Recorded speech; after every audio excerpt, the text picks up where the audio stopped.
Hello my sweet friends, and welcome to my channel where I share kinda shabby but always chic creative inspiration.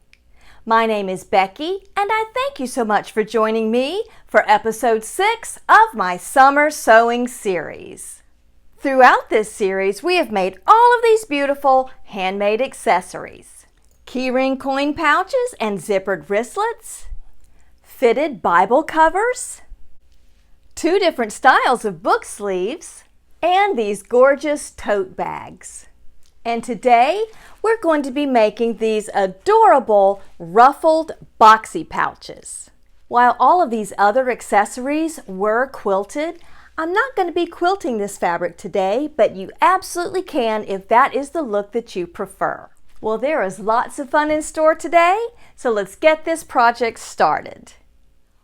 For this boxy bag, my outer fabric is 12 inches wide and 15 inches long, and I have already applied my Fusible Fleece to the back of my outer fabric just to save time in the video. I have 2 lining pieces and they are 12 inches wide and 8 inches long, and I have applied some lightweight fusible interfacing to the back of each of these pieces here.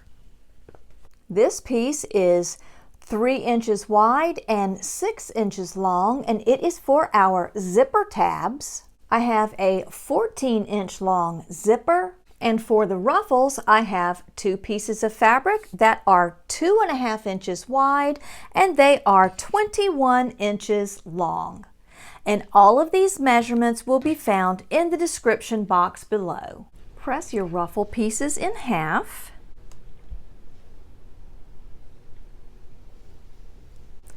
And then pin or clip those raw edges.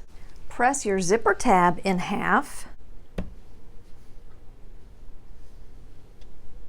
Then take those raw edges almost to the crease and press in on both sides of your zipper tab. And then fold it in again and press that crease in the middle one more time and pin or clip those edges as well. And we are going to stitch very close to this edge to stitch this opening closed on one side, and we're going to stitch down and back up to top stitch on the folded edge. Hold threads for 1 or 2 stitches, back stitch to the edge, and then continue stitching all the way down the length of your zipper tab. Keep your needle in your fabric, lift up your presser foot and turn. Stitch across the edge, pivot one more time, and stitch down the other edge to top stitch along the fold. And back stitch at the end to secure your stitches. Then to create gathers on our ruffle, set your machine to the longest stitch possible, and we're going to be stitching at 1/2 inch on our throat plate here, and we are not going to back stitch. And make sure you have tails about 6 inches long, and we're going to stitch 1/2 inch all the way down our ruffle piece. And you can see as we're stitching, it's already wanting to gather up our fabric.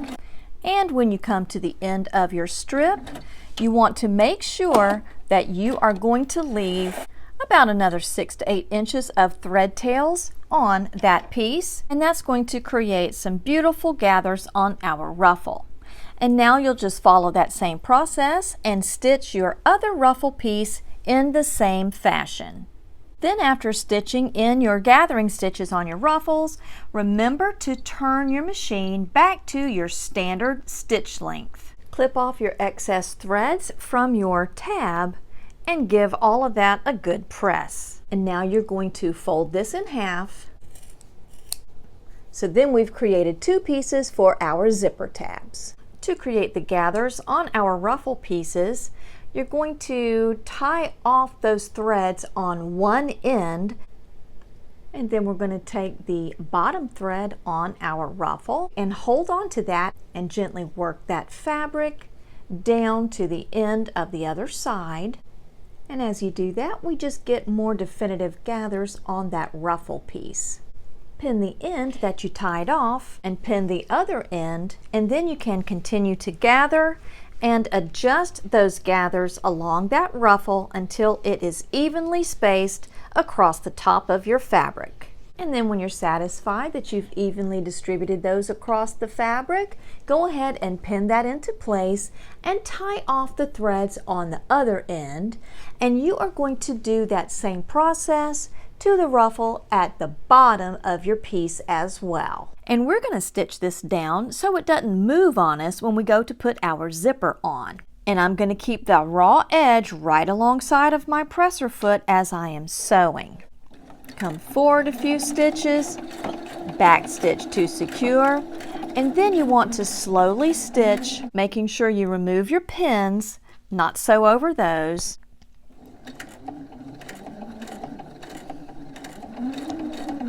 And then when you come to the other end, take a couple of back stitches and come forward to complete that seam. And then you'll just do that same thing to the other ruffle on the other side of your fabric.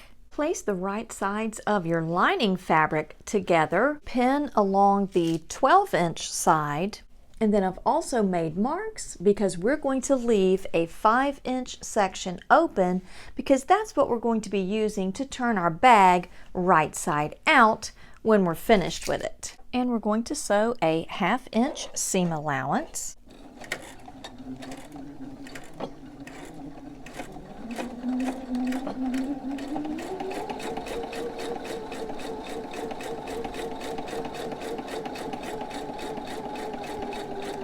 Back tack at our mark, come to your other mark, stitch a few stitches forward and back tack, then continue stitching your 1/2-inch seam allowance and back tack at the end to secure your seam. Then press those stitches flat and then press open. So now we've got a nice opening that's going to be at the bottom of our bag, and I did go ahead and place my logo centered 2 inches down from the top edge of that lining fabric. Before we put our zipper in, we are going to press down these gathers so they lie flatter against our fabric. This is a non-directional pattern. We've got strawberries going every which way, but if you have fabric that has an obvious directional design, you're going to want to make your outer fabric piece just like you did your inner fabric piece. Turn one of the pieces, and then instead of leaving an opening, you would just sew the whole seam up to equal that 12 by 15. That way you'll have all of your pattern pieces going in the same direction when you put your bag together like this. And now we're going to insert our zipper. So I have the right side, pretty side up.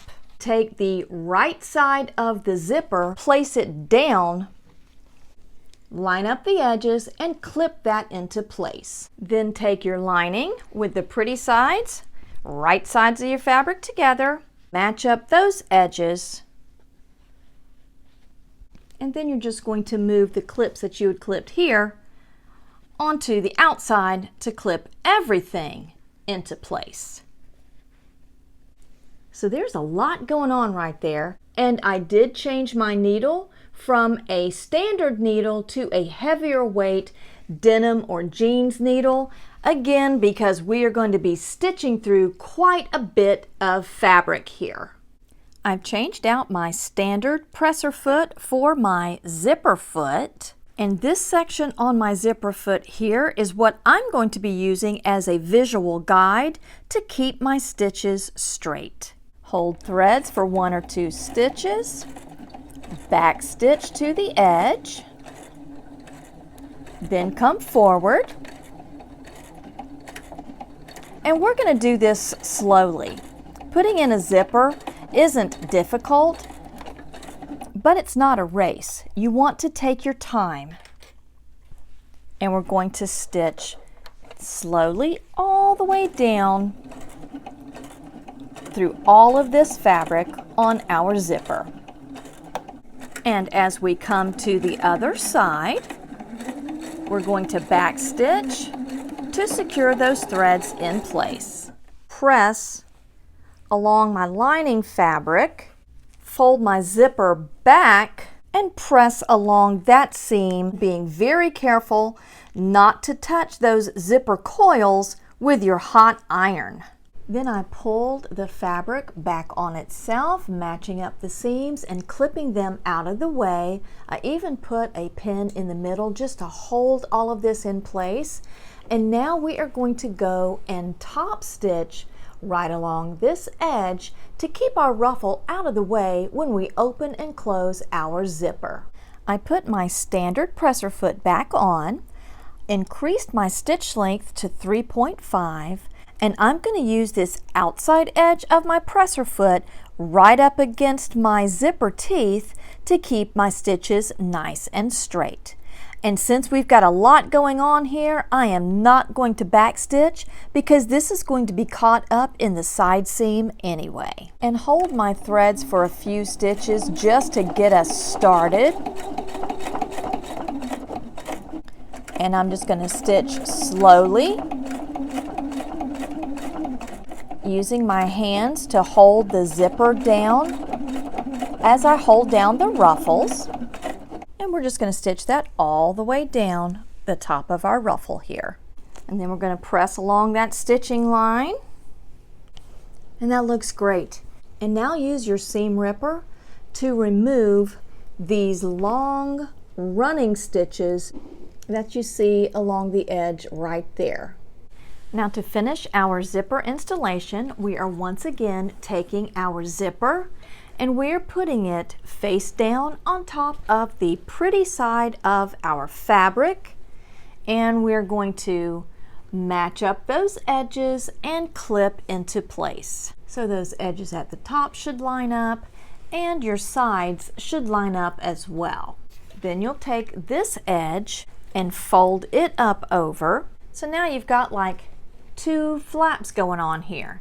You're going to line everything up and then take these clips and just move them to the top to secure everything into place. I put my zipper foot back on and we're going to stitch this the same way that we did the other side.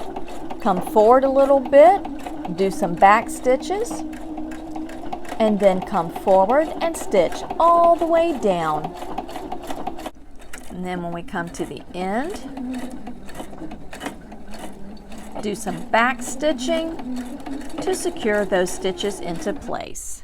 So I turned it right side out and we're going to press this seam back, again being careful not to melt our zipper.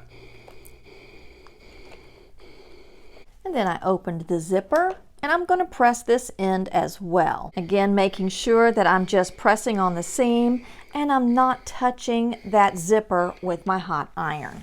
And again, I've matched up the sides, have a pin there in the middle just so this won't move on us, and we're going to go and top stitch along this edge just like we did on the other side of our zipper. Took my platform off to make it easier to get my project in here, and then also put my standard presser foot back on because we're finished with our zipper foot for this project. And we're not going to back stitch, we're just going to start sewing. And again, I am using my presser foot right along those zipper teeth to stitch close to the top for the top stitching. And I lengthened my stitch to 3.5 because I think that gives a nice finish for those stitches on the top stitching.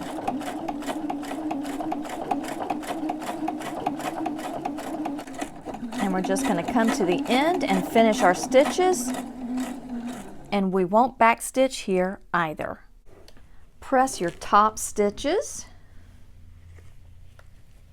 Then come back and remove those long gathering stitches. Fold your zipper tabs in half and press those.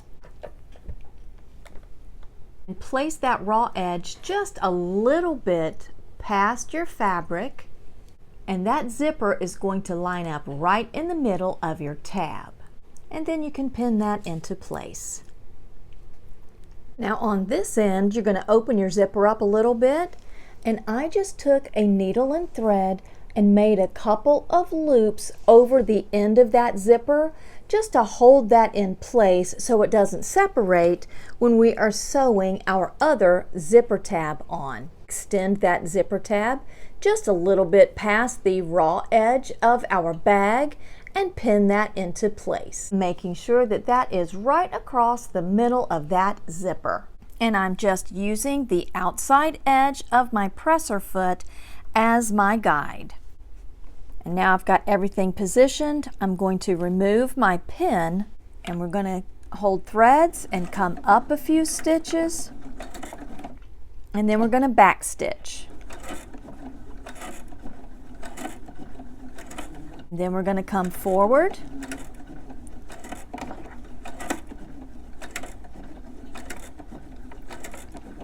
and we're going to back stitch, and then come forward again,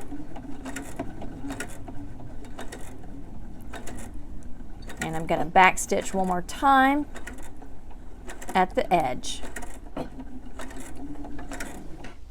And then you just do that same process and sew on your other zipper tab.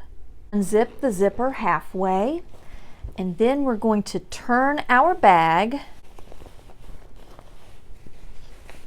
One side is our outer fabric and one side is our lining. And we know where the middle of our lining fabric is because we have a seam there, but we want to mark the middle of our outer fabric. Just going to use a heat erasable marking pen to do that. Then you want to line up that mark in the middle of your zipper, and we're going to clip that and do the same thing to the other side. Then you're going to match the seam to the zipper as well, and we're going to clip that in place too and match everything up on the other side as well. And we're going to stitch down each side of our bag using a 1/2 inch seam allowance. Holding threads for a few stitches, back stitching to the edge, and then coming forward. Now when we reach this portion of the zipper, you want to slow down and take your time because we have a very bulky area here with all of the fabric and fleece and zipper and tab. So just take your time when you get to your zipper and tab area.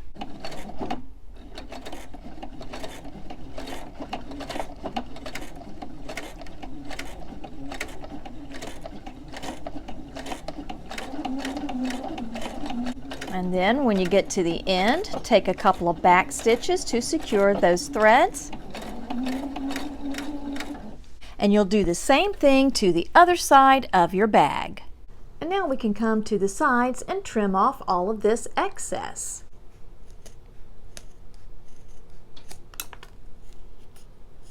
Just like that. And now to give our boxy bag its shape, we are going to box the corners, and we're going to be cutting out a section at each corner of our bag here. My ruler is 1.5 inches wide, and I'm going to place it at the seam and not at the edge of the fabric. And then I'm going to place it 1.5 inches on the fabric. So it's going to be 1.5 inches high and 1.5 inches wide.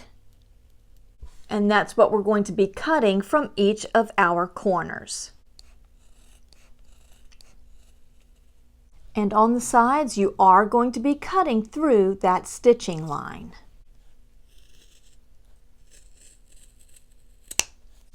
And now your bag should look like this. And then go back to your machine and take a few back stitches at each end where you have cut those seams. And now we're just going to kind of open our bag like this. And we want to align the cut edges of our outer fabric with the cut edges of our lining fabric, pulling where we had cut that, and then lining up all of those edges evenly. I need to move that a little bit.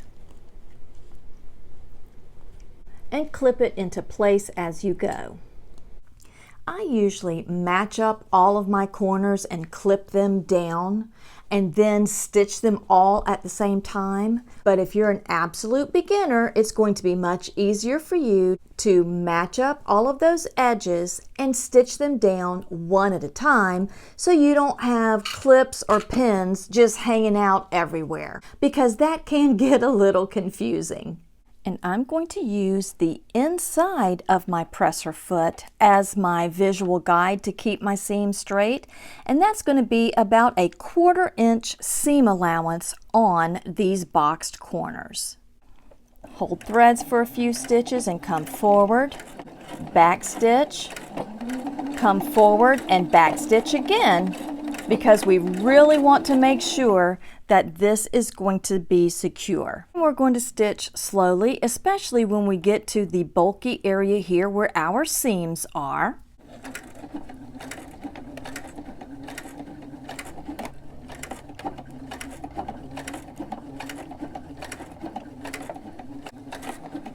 And then when we get to the end, we're going to back stitch, come forward, back stitch, and come forward again to complete that stitching. And you'll have a little bit of your side seam allowance showing, so I do go ahead and very carefully trim that off so everything is going to lie nice and flat when we turn our bag right side out. And I'm going to do my remaining 3 corners off camera to save time in the video.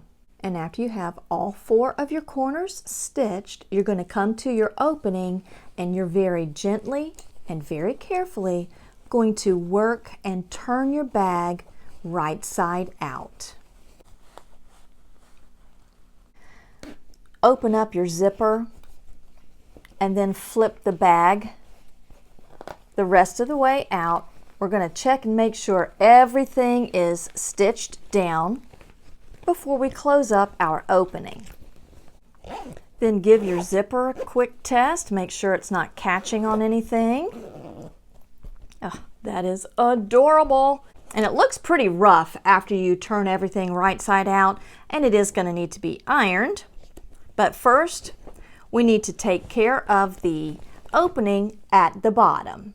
Line up all of those edges and clip into place, and you could stitch this with needle and thread by hand if you like, but I find it looks just as nice when you stitch it on your machine.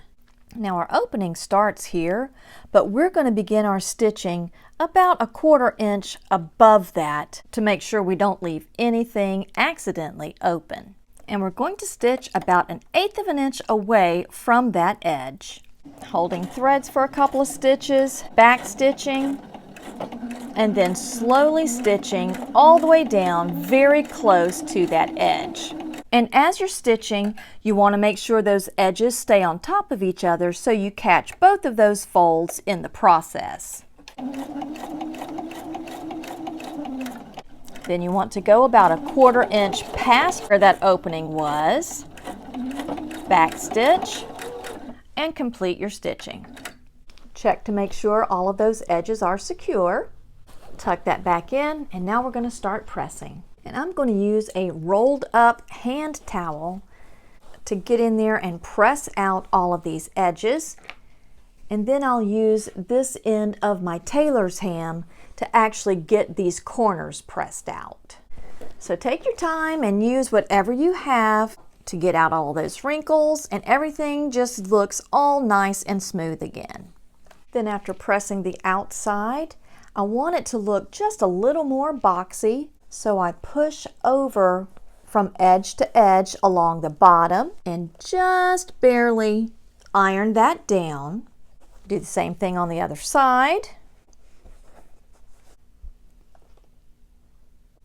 Then take these edges at the top and slightly press that down, and same thing on the other side.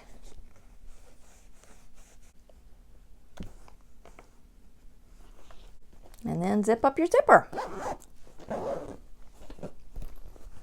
And that just gives that a nice boxy shape.